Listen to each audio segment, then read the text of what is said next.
Gold middle क्लाससाठी हा फक्त धातू नाही, तो सुरक्षिततेचा, विश्वासाचा आणि भविष्याचा सिंबल आहे.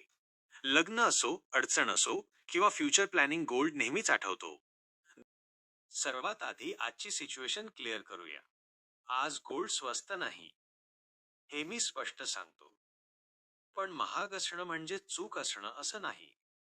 गोल्ड आज हाय झोन मध्ये आहे, कारण त्याने मागच्या काही वर्षांत स्टेडी आणि स्ट्रॉंग ग्रोथ दाखवली आहे. हाय प्राइस म्हणजे वीक पोझिशन नसते, ती स्ट्रॉंग पोझिशन असते.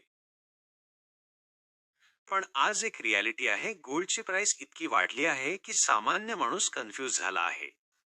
म्हणून आज आपण हा विषय शांतपणे, हळूहळू आणि पूर्ण लॉजिकने समजून घेणार आहोत. गोल्डची प्राइस कोणाच्या मनावर ठरत नाही, ना दुकानदार ठरवतो ना एकटं सरकार. गोल्ड प्राइस हा ग्लोबल सिस्टम आहे. जगात जे इकॉनॉमिक चेंजेस होतात त्याचा इफेक्ट गोल्डवर होतो. म्हणजे गोल्ड महाग होतो रॅन्डम नाही, तो रिॲक्शन आहे. आता इन्फ्लेशन समजून घेऊया खूप सिंपल उदाहरणाने. आज 100 रुपयात जे मिळतं तेच सामान 5 ते 6 वर्षांपूर्वी 70 ते 80 रुपयात मिळत होतं. पैसा आहे पण व्हॅल्यू कमी झाली आहे. सरकार पैसा छापू शकतं, पण गोल्ड छापू शकत नाही. म्हणून इन्फ्लेशन वाढला की गोल्ड मजबूत होतो. एक ओळ लक्षात ठेवा. इन्फ्लेशन वाढतो, पैसा कमजोर होतो, गोल्ड मजबूत होतो.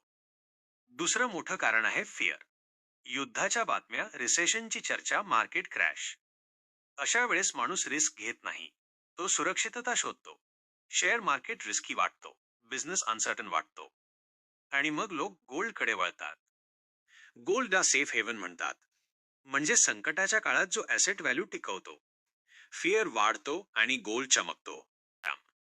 गोल्डची इंटरनॅशनल प्राइस डॉलरमध्ये ठरते. डॉलर वीक झाला की गोल्ड अट्रॅक्टिव्ह होतो. इंडियामध्ये आपण गोल्ड इम्पोर्ट करतो. रुपया वीक झाला की आपल्यासाठी गोल्ड अजून महाग होतो. म्हणून भारतात डबल इफेक्ट जाणवतो. आज जगभरात सेंट्रल बँक्स गोल्ड खरेदी करतायत. जे सरकार पैसा छापतं तेच सरकार गोल्ड रिझर्व्ह वाढवतं. याचा अर्थ एकच, गोल्डवर ट्रस्ट सिस्टम लेवलवर आहे. इंडियामध्ये गोल्ड फक्त इन्व्हेस्टमेंट नाही, तो परंपरा आहे. लग्न, सण, भविष्य सगळं गोल्डशी जोडलेलं आहे.